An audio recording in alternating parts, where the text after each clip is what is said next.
നിലമ്പൂരിലെ വോട്ടർമാർ ഇനി പോളിംഗ് ബൂത്തിലെത്താൻ മണിക്കൂറുകൾ മാത്രമാണുള്ളത്. സ്ഥാനാർത്ഥികളാവട്ടെ അവസാന വോട്ടുമുറപ്പിക്കാനുള്ള ഓട്ടപ്പാച്ചിലാണ്.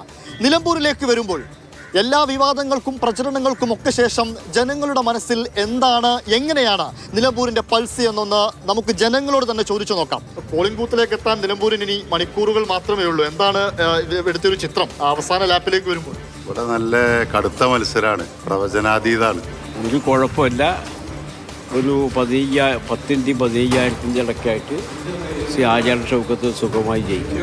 മുൻ KPCC അംഗമായതുകൊണ്ടാണ് അങ്ങനെയൊക്കെ പറയുന്നത്. ഒരു ഭൂരിപക്ഷമൊക്കെ ഇപ്പൊ തന്നെ കണക്കൂട്ടാൻ പറ്റുന്നുണ്ടോ? 10ന്റെ മുകളിലൊക്കെ എന്താ 10-15 ഇടയ്ക്ക് എന്തായാലും നിർബന്ധമായി ഭൂരിപക്ഷം ഉണ്ടായിരിക്കും. ചൂടുള്ള പൊറോട്ട കഴിക്കുന്നുണ്ട്, ചായ കുടിക്കുന്നുണ്ട്. ഇവിടുത്തെ ഒരു രാഷ്ട്രീയ ചൂട് എങ്ങനെയാണ്? രാഷ്ട്രീയ ചൂട് ഇപ്പോൾ ഇവിടെ ആരെ ജയിക്കുമെന്ന് കൃത്യമായിട്ട് നിർവചിക്കാൻ കഴിയാത്ത അവസ്ഥയാണുള്ളത്. പരമ്പരാഗതമായിട്ടുള്ള വോട്ടുകളിൽ വിള്ളൽ വീഴാനുള്ള സാധ്യത ഉണ്ട്.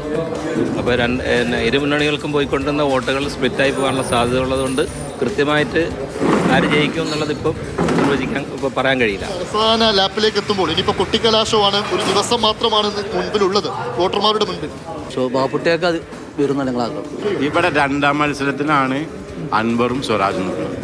ഫസ്റ്റ് ബാപ്പുക്ക് തന്നെ വരുവാണ്. ഇവിടെ വരുത്തി വെച്ചൊരു തെരഞ്ഞെടുപ്പ്. ആ വരുത്തി വെച്ച തെരഞ്ഞെടുപ്പ് ആർക്കെതിരെയായിരുന്നു? ആ വ്യക്തിയും ആ വരുത്തി വെച്ച ആളും തമ്മിലും മത്സരിക്കുന്നു. ഇവിടെ അതിനെ നേരിടുന്നത് UDF ആണ്. നിലമ്പൂരിൽ ഫാൻസ് ഉള്ളത് ബാപ്പുട്ടിക്കാണ്. കാരണം നിലമ്പൂരുകാരനായിട്ടുള്ള ഈ നിലമ്പൂരിൽ ജനിച്ചു വളർന്ന് നിലമ്പൂരുകാരെ അറിയുന്ന ഒരു സ്ഥാനാർത്ഥിയാണ് ഇവിടെ ഉള്ളത്.